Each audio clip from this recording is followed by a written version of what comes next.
Ayat terakhir-terakhirnya adalah ya bani Adam, wahai anak Adam, kita dipanggil semuanya. Setelah Allah ceritakan panjang lebar tadi kisah ayah kita Adam dan istrinya Hawa, kata Allah, hai anak Adam, qad anzalna alaikum libasa yuwari sawatikum warisha. Sesungguhnya kami telah menurunkan kepada kalian pakaian untuk menutup aurat-aurat kalian dan pakaian yang indah juga perhiasan-perhiasan. Walibasut taqwa dzalika khair. Pakaian ketakwaan yang menutup aurat lebar, tidak membentuk aurat itu, tidak memperlihatkan bagian tubuh, adalah pakaian yang paling baik. Dzalika min ayatillahi la'allakum tadhakkarun. La'allahum yatadhakkarun. Dzalika min ayatillahi la'allahum yatadhakkarun. Itulah ayat-ayat dari Allah, mudah-mudahan mereka mengingatnya, anak cucu Adam.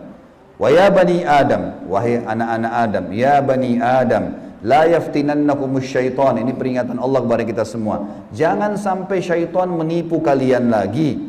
Kama akhraja abawaikum minal jannah. Sebagaimana dia telah berhasil mengeluarkan kedua orang tua kalian, Adam dan istrinya Hawa, dari surga. Yanzi'u anhuma libasahuma liyuriyahuma sawatihima. Yang akhirnya membuat baju keduanya terlepas. Kata ulama tafsir, godaan syaitan yang pertama, bagaimana orang terbiasa terbuka auratnya sehingga menggoda orang lain. Sebagaimana digodanya ayah kita dan ibu kita dulu. Innahu yarakum huwa wa qabilu min haitsu la tarawnahum. Sesungguhnya dia, iblis itu sama pengikut-pengikutnya melihat kalian yang kalian tidak bisa lihat mereka. Kita nggak bisa lihat iblis, tidak bisa lihat syaitan, tapi mereka bisa lihat kita. Di sekitar kita mereka ada. Inna ja'alna syayatina awliya lil ladzina la yu'minun. Dan kami jadikan orang-orang atau syaitan-syaitan pemimpin dan teman-teman orang-orang yang tidak mau beriman. Jadi ayat-ayat yang panjang lebar tadi teman-teman sekalian, mohon maaf ini agak panjang tadi saya bacakan, karena memang di situ inti yang kita ingin jelaskan. Kalau ayat kita manusia pertama pernah lihat malaikat, pernah lihat iblis, tahu iblis itu musuh, tapi pernah melakukan pelanggaran. Dan Adam alaihissalam pada saat itu taubat kepada Allah. Dan Allah sudah bongkar siapa tuh syaitan, disuruh jadikan sebagai musuh. Tahu musuh teman-teman? Kalau saya lagi pegang pedang, syaitan lagi pegang pedang, musuh saya lagi pegang pedang di medan perang, saya harus berhati-hati menangkis serangan atau menyerang. Kalau saya diam, diserang tidak nangkis, saya akan dibunuh. Syaitan akan selalu berusaha, targetnya adalah menyesatkan, membunuh manusia. Kalau kita lepas misalnya daerah dada terbuka sedikit, dibelah sama dia nggak akan coret, dia akan tusuk, berusaha supaya kita mati. Orang dibuat-buat dosa, begitu buat dosa, dibuat putus asa supaya bunuh diri lah dia. Sampai mati. Bagaimana syaitan bisa membunuh anak Adam itu? Memang sudah itu targetnya iblis. Dan iblis ini teman-teman sama dengan Adam. Sekarang kita ini semua anak cucunya Adam. Iblis punya anak cucu sebanyak ini. Kerjanya disesatkan oleh iblis supaya menyesatkan anak Adam. Selalu mereka lakukan itu teman-teman sekalian. Maka Allah mengingatkan kepada kita dengan hati-hati sekali. Ingat, jangan jadikan syaitan itu sebagai teman-teman kalian. Dan perlu teman-teman tahu, jin ini lebih banyak jumlahnya dari manusia ya. Lebih banyak. Iblis tadi yang kita sedang bahas, salah satu dari golongan jin.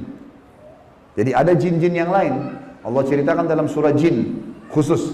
Surah nomor 72 bicara masalah itu. 18 ayat pertama, itu Allah menceritakan tentang masalah adanya jin-jin beriman. Jadi di alam jin ada jihad, ada dakwah. Tetapi kepada syaitan, dan syaitan ini golongan fasik dan golongan kafir dari jin. Ada jin mukmin, ada jin fasik, ada jin kafir, sama manusia. Ada manusia beriman, ini yang beriman manusia, dan jin yang beriman tidak akan interaksi. Kalau golongan fasik dari manusia dan golongan kafir, fasik maksudnya muslim tapi masih banyak dosanya. Di alam jin juga ada jin fasik, muslim tapi banyak dosanya, dan ada kafir. Di alam jin, fasik sama kafir ini namanya syaitan. Jadi semua syaitan pasti jin, tidak semua jin itu syaitan. Bisa ditangkap ini ya? Oke. Ini pemahamannya. Nah, syaitan ini dipimpin oleh iblis. Jadi iblis bukan raja jin, tapi raja syaitan. Teman-teman sekalian, semua syaitan kita disuruh jadikan musuh. Kalau datang, diusir. Kalau kita ganggu syaitan, Atau syaitan ganggu kita, kalau kita diganggu oleh syaitan, maaf, bahasanya gini, kalau kita diganggu oleh syaitan, tadi saya keliru ucapinnya, kalau kita diganggu oleh syaitan, kita harus usir. A'udzu billahi minasyaitonir rajim. Mulai ada malas ibadah, mau buat dosa, mau buat zina, a'udzu billahi minasyaitonir rajim. Syaitan lagi datang nih godain. Saya berlindung kepada Allah dari syaitan yang rajim. Rajim itu dirajam, teman-teman. Jadi kalau bahasa Indonesia terjemahan terkutuk itu sebenarnya kurang tepat itu. Tepatnya rajim itu adalah dirajam. Rajam itu malaikat ambil panah api dipanahin dia. Jadi kalau kita diganggu oleh syaitan kita bilang a'udzubillahi minasyaitonirrajim, itu Allah datangkan malaikat bunuh syaitan itu yang sedang goda kita. Dirajam dia, dilempar dengan panah-panah api. Seperti Allah bilang dalam surah Al-Mulk, wa ja'alnaha rujuman lisyayatin. Dan kami jadikan bintang-bintang itu sebagai panah-panah untuk mematikan syaitan-syaitan. Jadi nggak boleh berteman, nggak boleh menikah, nggak boleh interaksi, nggak boleh apa-apa. Mereka punya dimensi waktu yang berbeda. Tidak boleh lintas alam. Teman-teman, kita ini manusia. Manusia sudah Allah ciptakan makanan kita. Makanan kita inilah daging, ini ayam, ada sayur-sayuran, ada buah-buahan yang kelihatan depan mata. Yang manusia bisa cocok tanam, bisa ternak, itu makanan kita.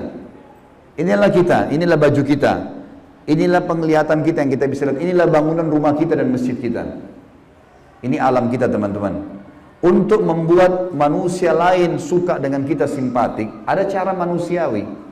Ya, punya pintar dalam berbicara, punya prestasi dunia, berpendidikan kah, kaya kah, suka membantu kah, ada caranya. Jangan pindah lintas alam nih.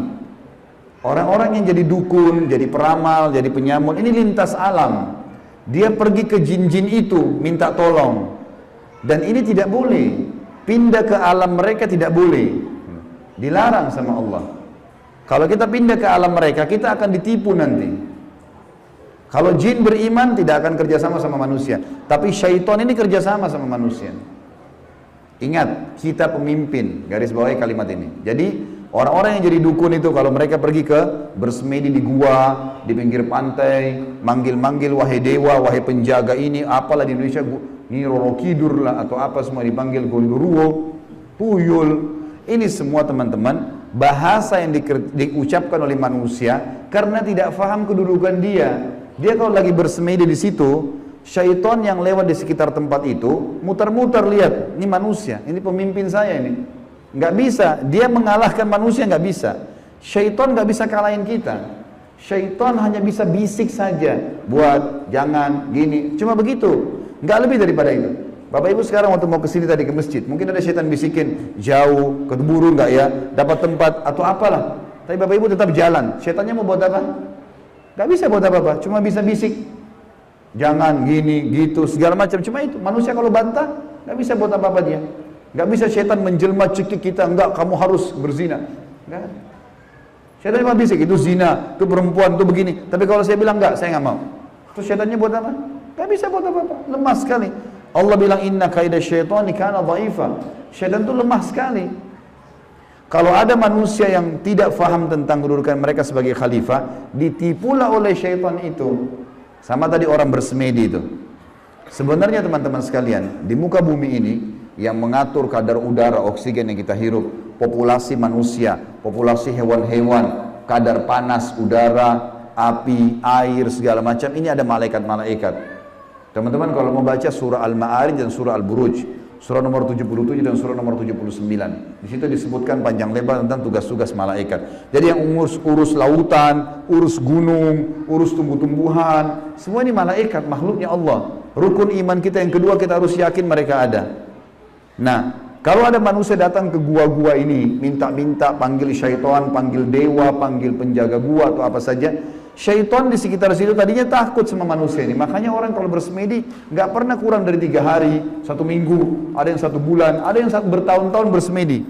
Baru syaitannya keluarin suara tuh. Dilihat orang ini kok bodoh benar, duduk nggak makan, nggak minum. Iya, kamu mau apa?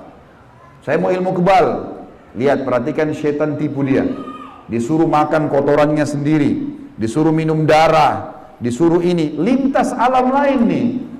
Manusia tidak mungkin mau minum darah, fitrahnya kita nggak suka itu. Alam kita beda, kita nggak boleh makan itu memang. Allah buat kita nggak suka itu. Syaitan suka dengan bau-bau busuk, bau kotoran. Manusia nggak suka. Syaitan suruh manusia ini ikuti dia, suruh bersemedi. Dan ini disebutkan teman-teman, sebab turunnya surah jin ini karena ada orang-orang Arab jahiliyah dulu. Mereka ini teman-teman kalau lagi perjalanan bagi safar, kepala sukunya, kepala kafilah, kepala perjalanan itu kalau sudah istirahat di satu lembah, dia tiba-tiba keluar, dia ambil setengah bekal makanan, dia bawa ke tengah-tengah lembah, lalu dia bilang begini, wahai penjaga lembah, ini setengah bekal kami, jangan ganggu kami ya. Ini perkataan siapa? Perkataan kepala kafilah tadi. Maka Allah bongkar dalam Al-Quran, dalam surah Jin, Allah katakan 18 ayat pertama diantaranya, fazaduhum rahaqa. Maka setan-setan di sekitar lembah itu semuanya makin mengerjai mereka, makin jadi tuh. Kalau ada satu kampung misalnya kayak di Indonesia ini paling banyak seperti itu. Ada satu kampung lewat jembatan, tersebar berita, itu di jembatan kalau malam hari ada nenek-nenek tuh. Setan tunggangi itu isu. Kalau ada orang takut, makin jadi, makin kelihatan. Yang lihat hanya orang yang takut saja. Orang yang tidak takut tidak bakal lihat.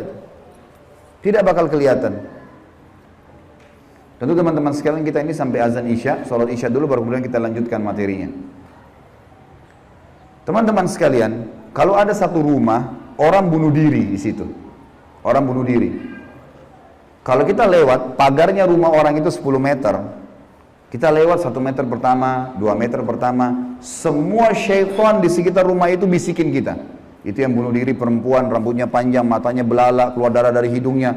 Terus, sebelum antum ini, anda ini ngelewatan 10 meter pagar itu.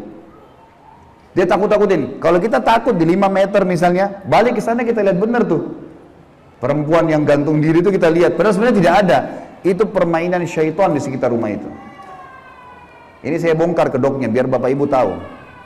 Jadi syaitan kalau ada di sini marah sama saya, biarin aja dia marah. Karena emang dia begitu, kerjain manusia. Dia kerjain manusia. Kalau ada teman kita jalan tanya, kamu takut gak? Kamu lihat gak? Dia bilang enggak, karena dia tidak takut. Kalau dia takut, dia bayangkan nenek-nenek misalnya. Dia lihat nenek-nenek di sana. Jadi orang makin benar, makin tahu tauhid ini, makin tahu kisah awal Nabi Adam, musuh kita syaitan, Allah bilang syaitan itu lemah, tidak bisa buat apa-apa. Ini semua teman-teman sekalian akan membuat seseorang di antara kita jadi kokoh, jadi tidak mudah tergoda oleh syaitan. Dan ini makna daripada hadis Nabi SAW. Hai Ibnu Khattab, Umar bin Khattab, kalau kau lewat di sebuah lembah, syaitan tahu kau lewat di lembah itu, dia cari lembah lain. Padahal Umar nggak pernah lihat syaitan itu. Syaitan yang lihat Umar. Kok bisa syaitannya takut? Karena tahu kalau Umar ini sudah tahu sedikit ada gangguan syaitan, langsung Umar baca a'udzubillahi minasyaitonirrajim. Berarti Allah utus malaikat bunuh dia. Orang-orang yang takut saja, yang belum faham, baru kemudian dikerjai oleh syaitan itu. Seperti itulah pemahaman.